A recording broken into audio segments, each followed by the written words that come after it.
এই দেখো বন্ধুরা, রান্না বসে গেছে। তোমাদের সঙ্গে একটু শেয়ার করছি। ইলিশ মাছ ভাজা হচ্ছে। আজ এই ইলিশ মাছটা কী দিয়ে রান্না করব বলো তো? এটা একটা নতুন রান্না, তোমাদের সঙ্গে একটু একটু করে শেয়ার করব।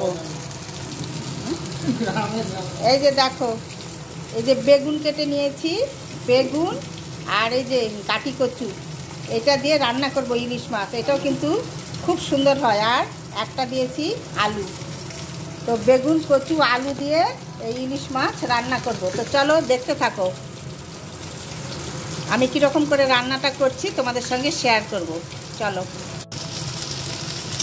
দেখো বন্ধুরা, বেগুনগুলো আমি ভেজে নিচ্ছি। বেগুনগুলো ভেজে তুলে রাখবো, তারপরে আমি আলু আর ওই কাটি কচুটা দেবো। বেগুনটা নরম তো, একসঙ্গে দিলে ঘেটে যাবে। এটা ঝোল দিয়ে, মানে ঝোল দেওয়ার সময় দিয়ে দেবো। তো চলো দেখতে থাকো।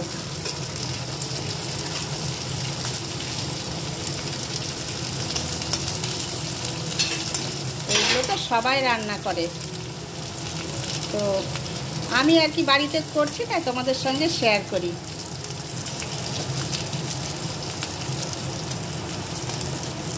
সেই দিন করেছিলাম ওল কচু দিয়ে, আজকে করছি কাটি কচু আলু বেগুন দিয়ে। এর আগে সর্ষেতে করা দেখিয়েছি, সবাই তো জানো। তবু আর কি, যারা অনেকে তো আছে না, আবার মানে নতুন জানে না, তাদের একটু দেখলে পারে হয়তো মনে হবে যে হ্যাঁ এরকম করেও খাওয়া যায়। ট্রাই করে দেখবে, ভালো লাগে কিন্তু, এটা খুব সুন্দর লাগে। একটু অন্য স্বাদেরও খেতে হয়, তাই না? প্রায় হয়ে গেছে বেগুনটা, আমি এবার তুলে নিব। চলো দেখতে থাকো।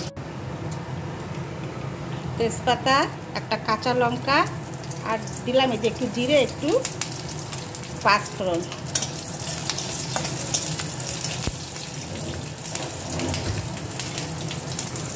এবার আমি এই যে আলু আর কাটি কচুটা দিয়ে দিলাম।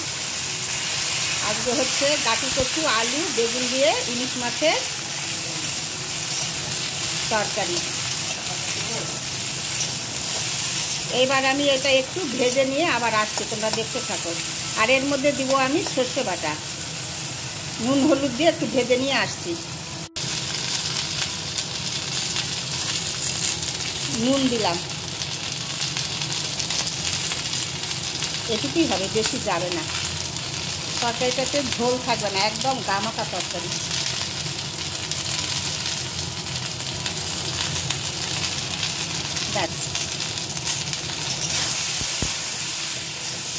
দেখো আমার ভাজা হয়ে গেছে। এবার আমি এর মধ্যে সর্ষে দিয়ে দেবো বাটা।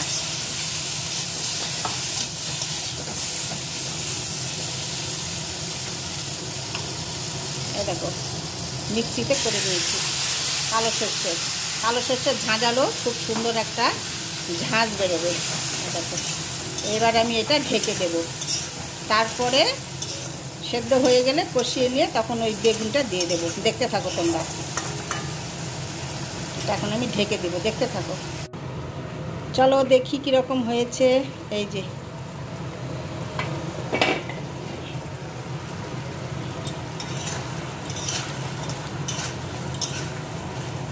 দেখি সেদ্ধ হয়েছে কি না। হ্যাঁ, একদম সেদ্ধ হয়ে গেছে।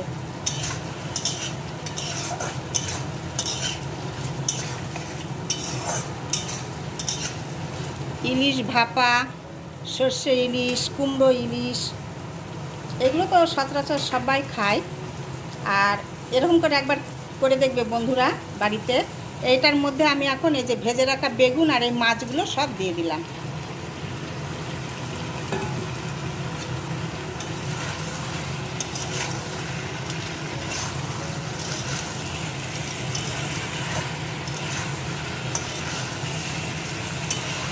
বলো কেমন লাগছে দেখতে?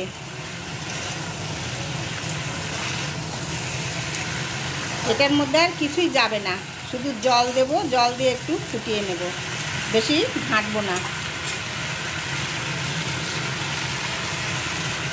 এই যে জল দিচ্ছি, দেখো বেশি জল দেব না, একদম গামাখা তরকারিটা হবে।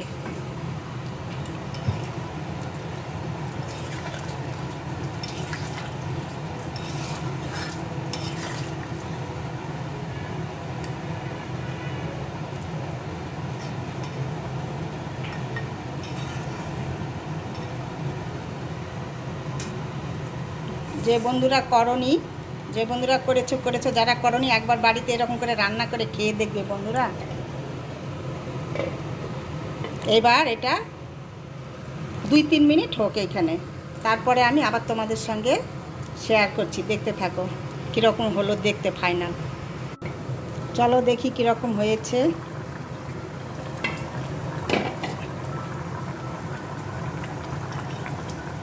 দেখো একদম ঝোলটা শুকিয়ে এসেছে। এটা আমি নেমে রেখে দিলে আরও শুকিয়ে যাবে ঝোলটা, তো আমি এরকমই নেমে দেব, বেশি ঘাঁটবো না। ইলিশ মাছগুলো ভেঙে যাচ্ছে, অনেকগুলো ইলিশ পড়েছে, আর এই ইলিশ মাছটা খুব সুন্দর, দারুণ।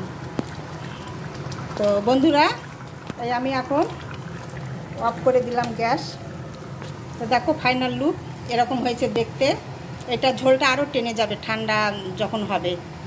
তো আমি ভিডিওটি আজ এইখানেই রাখবো, তোমাদের সঙ্গে দেখা হবে পরের ভিডিওতে। তোমরা ভালো থেকো, সুস্থ থেকো। আমার ভিডিওগুলি ভালো লাগলে লাইক, শেয়ার, সাবস্ক্রাইব করে দেবে, পাশে থাকবে। দেখো এরকম হয়েছে দেখতে। এখন এটা আমি ঢেকে রেখে দিব বেশ আধা ঘন্টা মতো, তবে তরকারিটার টেস্ট আসবে। তো চলো আজকের মতো টাটা।